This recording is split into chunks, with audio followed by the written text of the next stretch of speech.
Hoje vamos falar sobre coagulopatias. As coagulopatias são distúrbios hemorrágicos que afetam a formação dos coágulos sanguíneos. Dessa forma, ocasionam sangramentos prolongados e excessivos. Elas podem ser congênitas ou adquiridas, e hoje falaremos das adquiridas. As coagulopatias adquiridas estão associadas a múltiplas alterações de coagulação.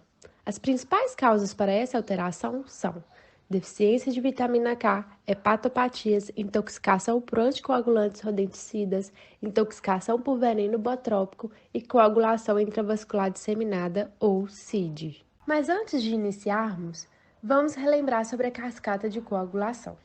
A hemostasia é um processo de fenômenos biológicos que ocorre em sequência como resposta imediata a uma lesão, interrompendo o que poderia se tornar uma hemorragia. Esse processo inclui 3 etapas: hemostasia primária, secundária e fibrinólise. A hemostasia primária é a etapa inicial, ocorre imediatamente após a lesão vascular. Ocorrem mecanismos de vasoconstrição, alteração da permeabilidade vascular, vasodilatação de vasos tributários do local lesionado e agregação plaquetária.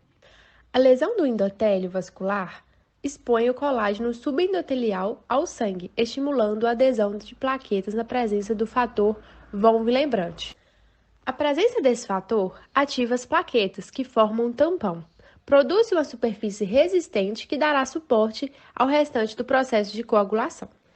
Já a hemostasia secundária é um processo que consiste na transformação do fibrinogênio em fibrina. Isso ocorre devido à ação da enzima trombina.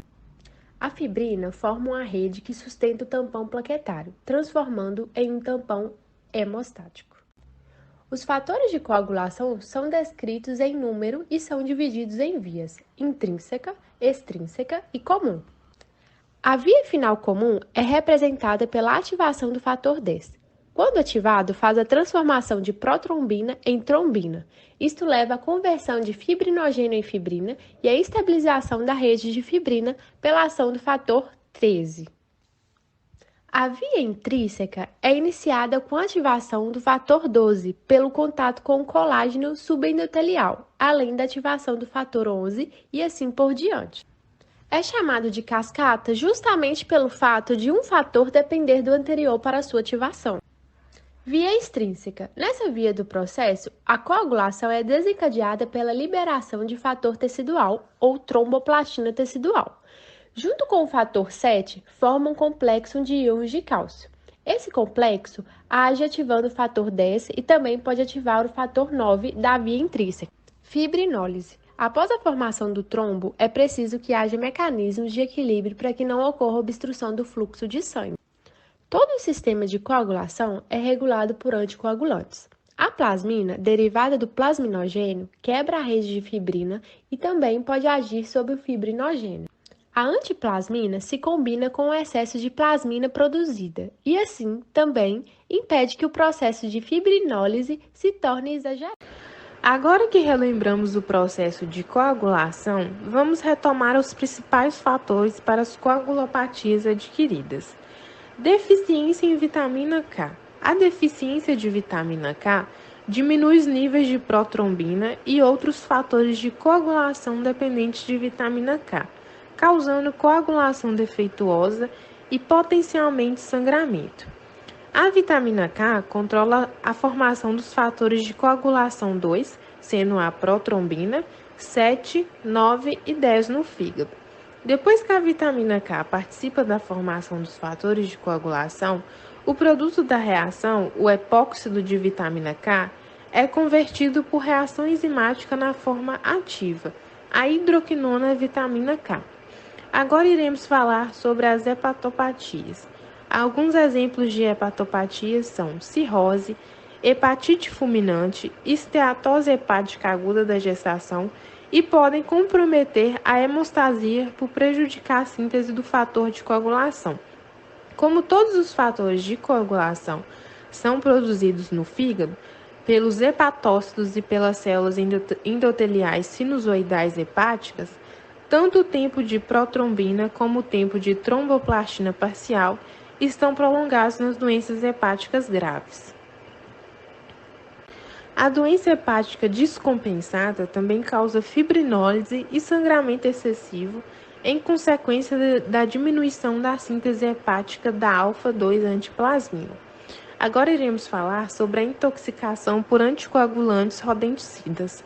Os anticoagulantes rodenticidas exercem efeito anticoagulante pela inibição da enzima vitamina K epóxido redutase, necessário para a síntese hepática dos fatores F2, F7, F9 e F10. Assim, os fatores são incapazes de serem ativados durante a coagulação e não podem participar da formação de fibrina. Intoxicação por veneno botrópico. Seu veneno possui ação coagulante, que pode ativar os fatores de coagulação, provocando agregação e aglutinação plaquetária e hemorrágica. As hemorraginas presentes no veneno rompem a integridade do epitélio vascular, levando a sangramentos que geram manifestações locais ou sistêmicas. O gênero Botulops possui toxina com ação coagulante. Essa atua de maneira diferente à trombina fisiológica, devido ao fato de não ser neutralizada pela heparina. Com isso, ocorre a ativação da cascata de coagulação, cujo resultado final será o consumo de fibrinogênio com incoagulabilidade sanguínea. Quando ocorre a ativação do fator 10, há também consumo dos fatores 5, 7 e consumo de plaquetas, levando à produção de um quadro de coagulação intravascular disseminada, conhecida como CID, com formação e deposição de microtrombos na rede capilar. Coagulação intravascular disseminada, conhecida também como CID e chamada de coagulopatia de consumo ou síndrome de desfibrinação. É uma condição com potencial risco de morte, que geralmente se desenvolve secundariamente a uma doença primária, que de alguma forma lesiona a vasculatura ou libera os fatores teciduais pró-coagulantes ou outros ativadores na circulação.